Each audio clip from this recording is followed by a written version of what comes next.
The Arabs raided sub-Saharan Africa for 13 centuries without interruption. Most of the millions of men they deported have disappeared as a result of inhuman treatment. This painful page in the history of black people has apparently not been completely turned. This is a loosely translated quote from The Veiled Genocide, a book by Tidiane Ndiaye, a Senegalese author and anthropologist. So, when, how, and why did the Arab slavery of Africans occur? Welcome to the Sankofa Pan-African series. Please support us through Patreon and by buying me coffee so we can continue to bring you this series. Subscribe if you have not yet done so, and please turn on your notification buttons so you know when we have new episodes. Of course, share our videos with all your contacts. So exactly when did Arab slavery start?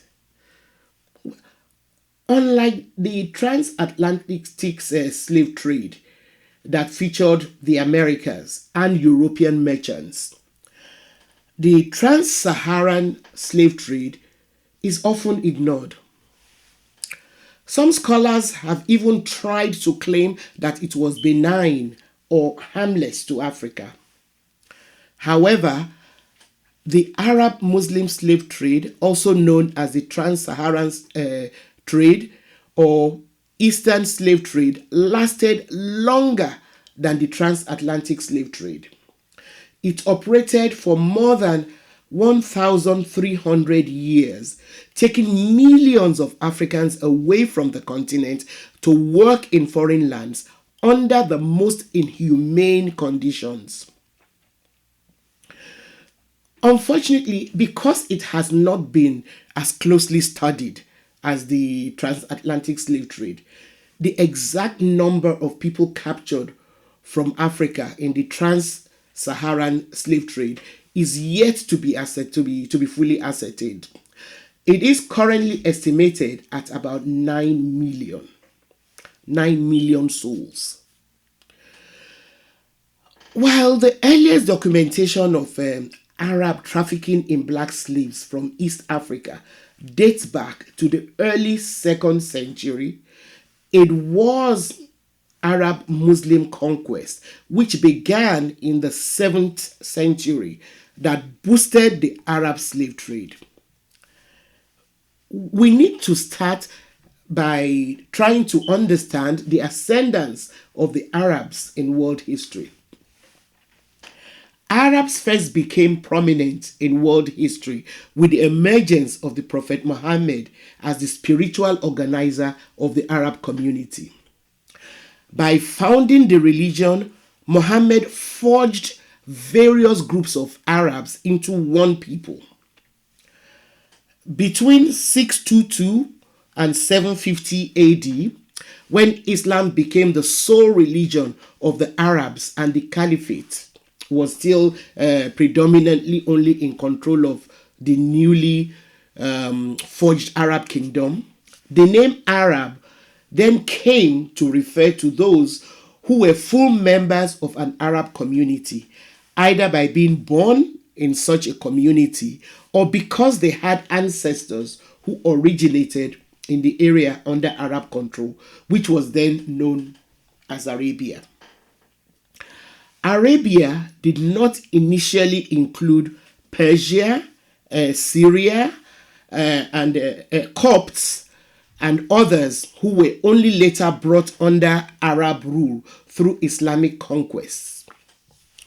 According to one of the foremost African historians, Dr. John Henry Clark, Yemen, which had been conquered by Abyssinia, you will recall from our previous episode on Ethiopia that Abyssinia is a historical name for it.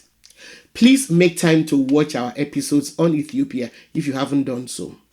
So Yemen remained an Abyssinian colony until 574 CE, but by the 7th century, the Arabs invaded and conquered Egypt and subsequently other parts of Africa. Following such conquests, enterprising Arab merchants and middlemen started gathering in places like Zanzibar in search of raw materials such as cloves, ivory, gold, etc.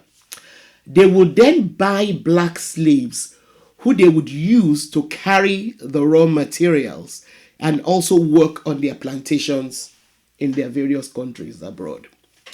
John Henry Clark suggests that the Arabs were no different from other conquerors in world history because they continued to amass an empire which spread from Central Asia and India to Spain, Portugal, and the Atlantic Ocean. It is important to note that slavery existed in various forms in several world civilizations. Ancient Egypt and their neighbors Greece, Rome, and as well as great sub-Saharan African empires and kingdoms. For thousands of years, it existed for thousands of years before the advent of Islam. For example, slaves in Rome were often prisoners of war. Sometimes they were sailors captured and sold by pirates, or slaves bought outside Roman territory. When times were hard, it was not uncommon for poor Roman citizens to raise money by selling their children into slavery. Slavery was also used as a punishment for some crimes and offenses. So indentured servitude was a common practice, and battles often resulted in the enslavement of war captives. In some African communities, like among the people who evolved into the Yoruba ethnic group, people even sold themselves into slavery. In other words, a poor person might borrow money from a wealthy person and pledge himself as a slave till he had earned and paid the money owed. Crazy as this might sound to us today, pledging oneself like that to raise money was not uncommon. And although these were not necessarily institutionalized practices, people who found themselves indentured in most African society had clear-cut rights which protected them from being manhandled or ill-used by their masters. However, like the transatlantic slave trade, religion and race complicated the way slavery was practiced by Arabs and the way it was spread to other parts of the world under the Caliphate. Like Christianity, Islam was developed outside Africa. Similarly, in expanding the religion through conquest to solidify the Islamic Caliphate, the religion quickly spread to several parts of the African continent. People who were determined to propagate the Islamic religion then started taking Africans as war captives during the initial spread of the Caliphate, just as slaves were taken from other places in Europe like Turkey and from among the Slavs of Eastern Europe. Initially, majority of slaves in Arab societies were made to serve predominantly in domestic and military capacities. As Islam progressed, slavery of non-Muslims then transformed from a minimal feature of the Arab society into a well-organized economic activity. Arab enslavement of Africans then evolved into the oldest race-specific institutionalization of chattel enslavement of Africans. Before Arab Islamic slavery in the 7th century, There is no evidence of an institutionalized system of slavery in the form of chattel slavery among sub-Saharan African states. I just want to emphasize that. Islam, like Christianity, facilitated the growth of slavery and the development of the slave trade on a transcontinental scale. While Arabic slave trade launched a phase of Islamization, because most Muslim Arabs, just as Christian Europeans who came later, claimed that it was sanctioned by God. It was actually done for economic reasons because the Arab conquerors only used their religion as an excuse. What they were really after was Africa's resources, such as gold, various kinds of wood, ivory, and slaves to initially serve in their military and in domestic capacities. They then started to make them work on plantations and in mining. So there was a progression. Black slaves were taken into the Islamic world from West Africa across the Sahara to Morocco and Tunisia, from Chad across the desert to Libya. From East Africa, they were taken down the Nile to Egypt and across the Red Sea and Indian Ocean to Arabia and the Persian Gulf. Slave dealers took the enslaved people acquired from sub-Saharan Africa to towns and markets in major Arab and Persian cities for sale in slave markets and exhibition halls called marid. Slavery was institutionalized. It was so highly institutionalized that in major Arab cities and towns, slave dealers even organized themselves into guilds with their own sheikhs, just like other craftsmen and professionals. To start out, and in general, slaves were acquired through jihad and also through tribute or by purchase. By the 9th century, capture was the main source of acquiring slaves through caliphal conquests and expansion. A quick word about the jihad. As a physical act during the first centuries of Islam, jihad was generally practiced as a religious conquest that was inspired by the message of the Prophet Muhammad to propagate Islam to all the corners of the world. Another reason for the enslavement of non-believers was that it was thought that the people captured were some form of compensation for the lives of Muslim soldiers lost during battle or mostly jihads. While some scholars believe that the jihad actually refers to personal spiritual battles to bring Muslims closer to God, however, its use as a holy war for the expansion of Islam soon became the major reason for jihads. This was because one of the tenets of Islam is that Muslims who die in wars for the faith have special rewards in heaven. As such, increasingly, holy battles were carried out on non-believing populations, especially in Africa. Also, the need for slave labor kept growing, and in places like Baghdad, in present-day Iraq, slave raiding and slave trading became big business. From major cities in the Arab world, it became common practice to wage war against people who were militarily vulnerable. And usually, non-believers of Muslim faith were targeted for enslavement. In theory, individuals who converted to Islam prior to their capture could not lawfully be enslaved.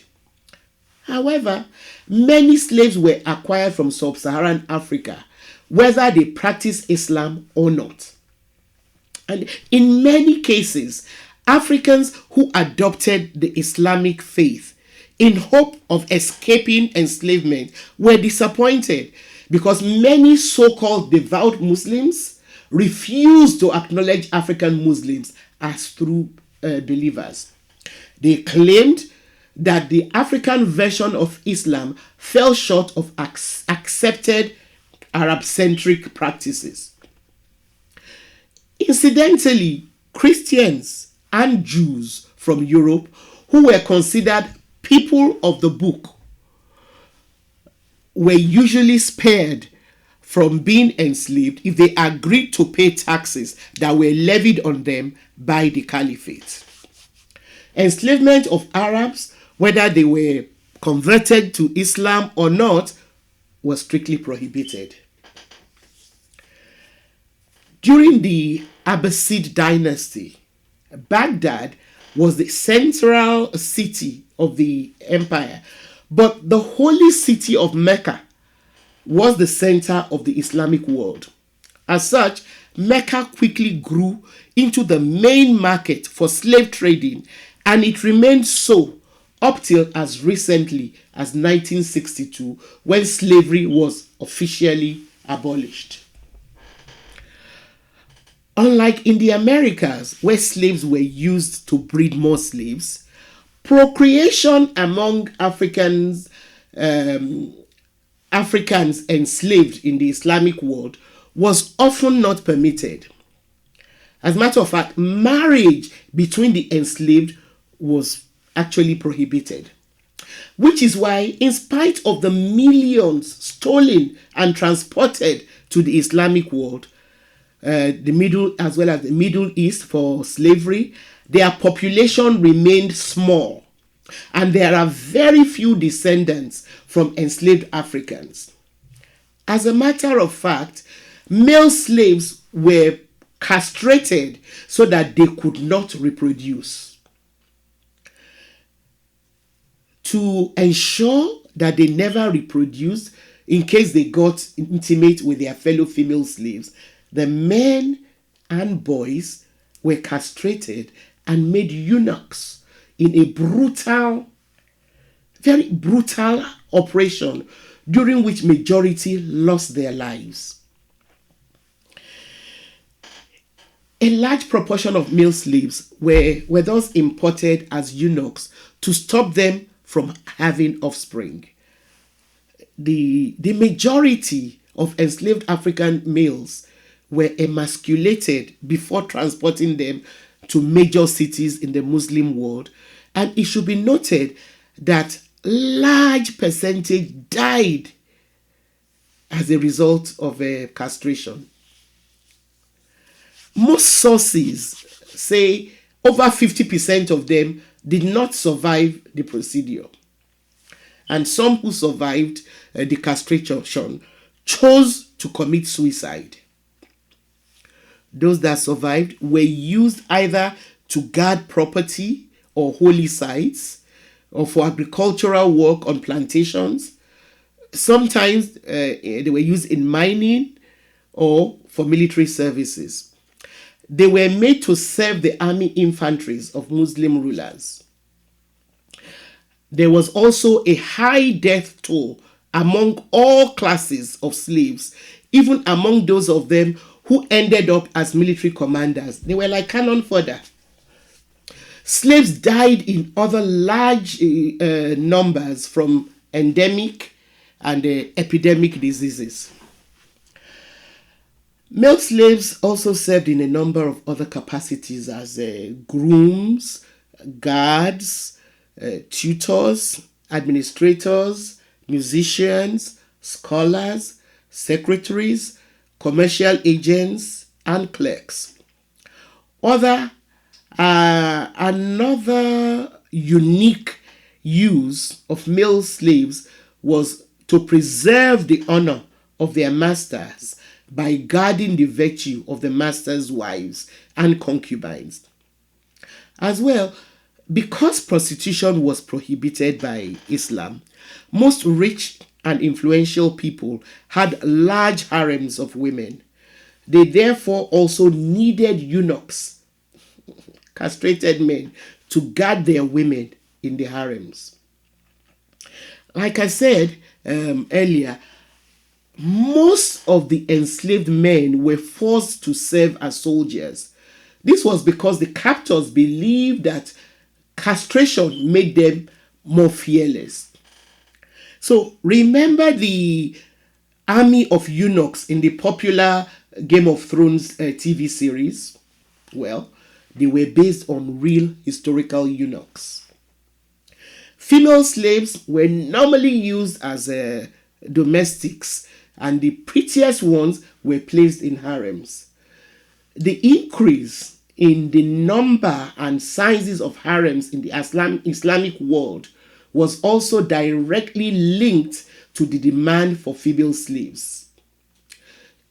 In some instances, depending on the type of slaves demanded by buyers in the Islamic world, during slave raids, many of the men were killed if there was not a particular need for men at that time, at the time of the raid. Old men and women were routinely killed, while young women and men were captured because they stood a better chance of surviving the long treks to slave markets in order to be sold.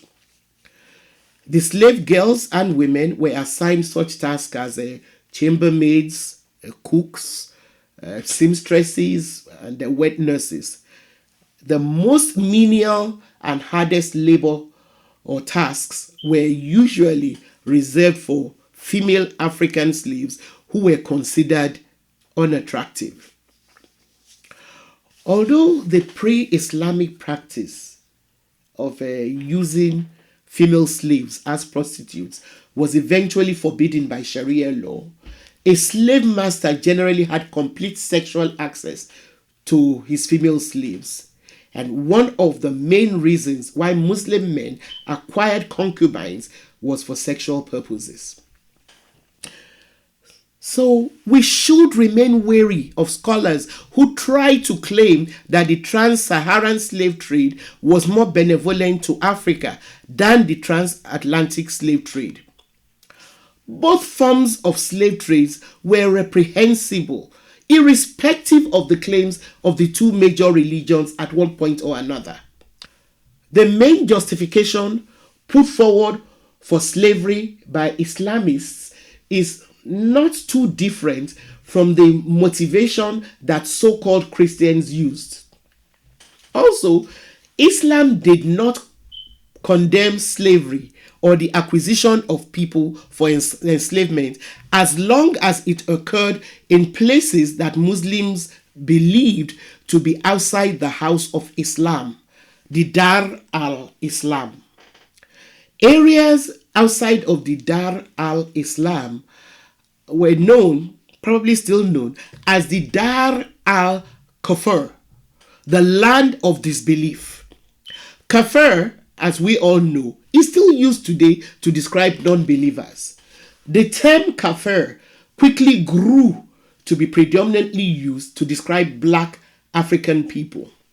It was the same term that was used by Europeans in the southern African area to describe black people. I believe that the word gained currency because with the advent of Islamic conquest, which was way before the European conquest of Africa, the Muslim conquerors referred to Africa as the land of Kafir. Again, just like Christian Europe, one of the excuses used by Muslims for their raids on Africa was that Africa was in darkness and Arab Muslims believed themselves to be the sole members of the civilized world who had the duty to enlighten us. Unfortunately, even as Europe, one of the key players in the African slave trade, abolished the practice hundreds of years ago, and the United States officially ended it in 1865. Arab countries continued the trade, with majority of them only officially ending it in the late 20th century. Today, there are some communities of Arabs of African descent in Gulf states, such as Oman, Saudi Arabia, Kuwait, and the United Arab Emirates. There are also communities of Afro Arabs among Palestinians, Jordanians, Iraqis, Libyans, and in Eastern Arabia. So what is the condition of the various African communities in the Islamic world today? Please continue watching this series as we try and bring you more about them, starting with the history of the Zenj revolt. Don't miss it. We'll be premiering it soon. It is one of the longest revolts by enslaved Africans trying to gain their freedom in the Islamic world. Thanks for watching. Please support us through Patreon and by buying me coffee so we can continue to bring you this series. Subscribe if you have not yet done so, and please turn on your notification buttons so you know when we have new episodes. Of course, share our videos with all your contacts.